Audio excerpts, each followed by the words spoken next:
how did you know for sure that your wife was who you wanted to marry, being that you own your own business and you're flying all over the world, meeting different women? Um, what advice would you give to another black man like yourself that has his own business and doesn't know where to look, what to filter out? How did you do it? Um, it was a lot of factors.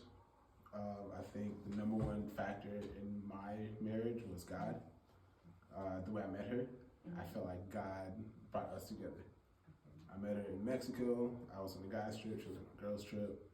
I had a couple interactions, but ultimately, I invited her to go out to Africa with me, and went to Africa, and I got to see how she is as a person, how she interacts with kids, how she interacts with my family, and I got to see her for who she is, instead of trying to, put up a mask. You know how a lot of people, when you first meet them, they always put up some type of mask or pretend to be this type of person. And, whenever you're around somebody for so long, you get to really understand who they are.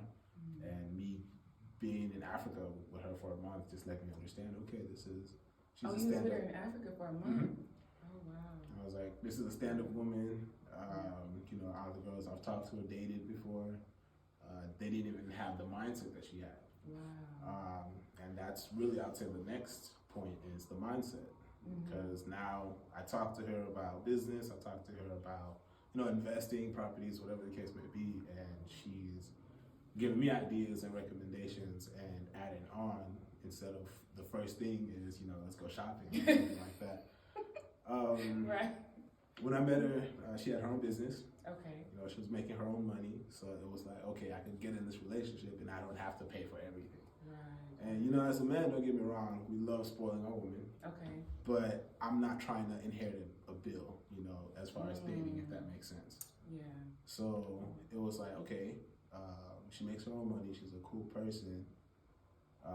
She has a good mindset. I could build with her. Why not give it a chance? Okay. And we started dating, and we just connected on a different level.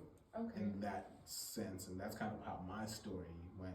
It's God, her mindset, and just her having her own thing, her own hustle, her own business. It's just like, okay, that's dope. Right. Okay. So, what do you really think the disconnect is between black men and black women? Like, why do you feel? Not why do you feel?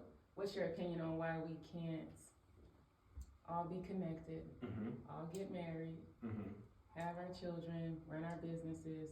Why do you feel, or do you feel that there's a disconnect? I feel like there is a disconnect. And when you say the disconnect between black men and women, is this in a relationship or as a whole? A whole, because I think I feel like if we could kind of get together as a whole, then maybe the relationships and the foundations would be a little more sturdier or more solid. So I guess, yeah, as a whole. I would say it's two things. Well, it's really one thing, but it's just two ways to say it. Okay. But it would be comparison. Okay. And jealousy. Okay. So I think here, especially at a young age, black men, black women, they idolize people on social media and celebrities. And the lifestyle that they live, they want that lifestyle. Right. And now it's like, for some, there's like this false sense of reality that's going on in our community that I feel like is a plague, if that makes sense. Yeah. And I don't know how to add on to that. It's like no, that makes sense. That makes sense. Yeah, it would be just, instead of being happy with what they have, they want something they can't have. People want what he got. And now you're killing yourself trying to keep up. And then I'll get into relationships, you're dating this woman and she's stressing out her man over the things that she wants and the things they can't have. But this man is killing himself trying to provide for you, but you're still not happy with the things he's providing with. So now, it puts friction. It puts you in the position to make decisions off of wants and jealousy, if that makes sense. Okay. Now, why is it so hard for men to communicate? Like, hey, you done did all of this. Like, let me, instead of working himself into the ground to keep providing. Mm-hmm. Like, why is it men? I don't know. Like, the communication is not really there, or it's like pulling teeth. What do you mean, like that same man? Why wouldn't he say something? Why are you working 5 jobs, all of them are overtime, to get her the latest bag or the newest pair of shoes? Why not just let her know it's not working? As in breaking up, or just not being able to afford stuff? Yeah, like, hey, we can't afford it. This is too much. And then if she can't accept that, then yeah, maybe breaking up instead of him just working, stressing himself out. I mean, I think men have this thing of, I want to be the hero. I want to be the provider, and I want to make my girl happy. Okay. So with those 3 things, they go out of their way to put themselves in uncomfortable positions to get those things that their woman wants. And sometimes a lot of women are selfish, and they'll throw a fit if you can't provide, get them that bag, or take them out shopping, and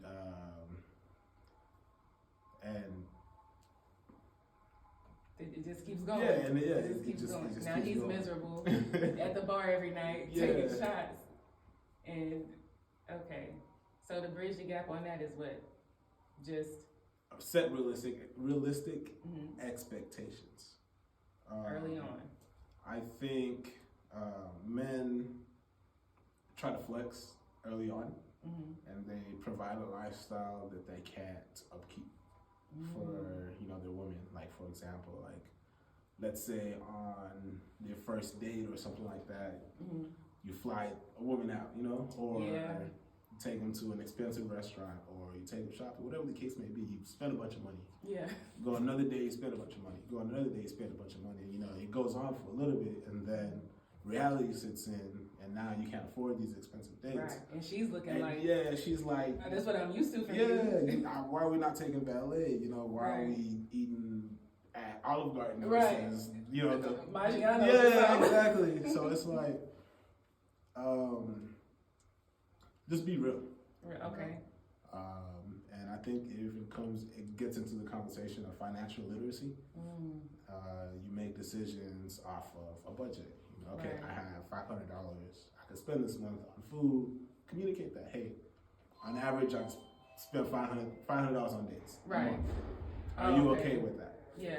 And up front, and she's like, no, that don't work for me, then y'all can just part ways. Yeah, exactly. It's like you set those expectations. This is what I'm working with, but I'm building towards more. Are you willing to be a part of my journey? Something like that. But why is it hard for men to say that up front? I only make $30K a year. We can only do Red Lobster twice a month. Are you rocking with me? Is that okay? At the same time, it's ego. So we need to kill the ego. Yeah, it's the ego. Okay. Because nobody wants to admit I ain't got money like that. And girl, if you go to a pretty girl, 9 times out of 10, and if you tell her, hey, I ain't got money like that, but I like you, I'm gonna take you out, she's probably gonna curve you because she wants the nigga in the Bentley. And that's just the reality, and. So would you say we're the driving force that makes men want to put on all the chains and get the biggest car and all the money? Yeah, because men want pussy. I'm gonna keep real with you. Men want to get some. And they want to get some with the prettiest girls. Oh, and so they know that pretty girls like these flashy, shiny things. So now you got a 21, 22-year-old just got a job. He making $5K a month, but he goes and buys a Hellcat just to impress the girls, and he's spending $2,000 a month just to drive the car. Right, makes no sense. Just so he can impress girls, then they think he's rich. Wow. But at the same time, girls be like, oh, he got a Hellcat, let me get his car. So now you see, that's how the lies start right there. Right. 2 years down the line, damn, baby, I can't afford it. What? And Right. this is what's going on, in my Right. opinion. Wow, so you really dropped some bombs. So you would say the ego, Mhm. we need to take that out and set realistic expectations early on in a relationship. Yes.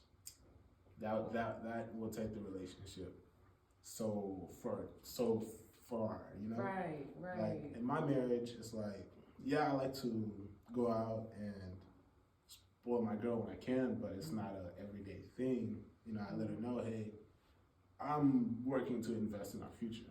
I want to make sure our kid is okay, our kids, And you're future kids. communicating all of that. Yeah, it's like I want to make money and save and invest, whereas make money and spend. I don't want to make $1 million and spend $900,000.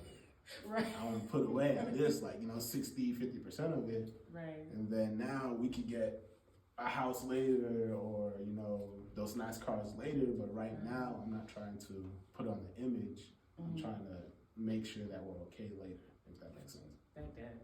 That does. Well, it sounds like we got a little more work to do to bridge that gap, but I think we can do it. Mm-hmm. Is there anything you want to say to any women? Like, I know you said comparison, so you said women, we need to stop comparing ourselves to each other. We're only bringing each other down. And give your man some peace when he come home. Depending how your man would define peace. Like you said, it could be the dinner, it could be just some peace and quiet, meditation music, something. But give him some peace. Gotcha.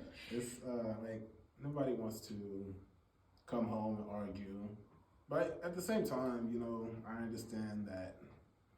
I guess the toxic lifestyle, the toxic relationship is a little popular, so these young couples find that to be cool, to be in those toxic relationships, coming home and arguing. Toxic goals, right? Relationship goals. Yeah, exactly. Toxic.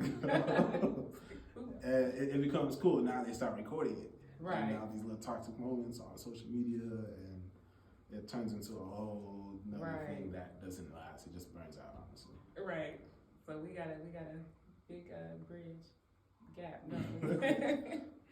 Thank you so much for stopping by for episode. This is episode 5? 11, I think. 11? 14? I don't know what you One said. of them.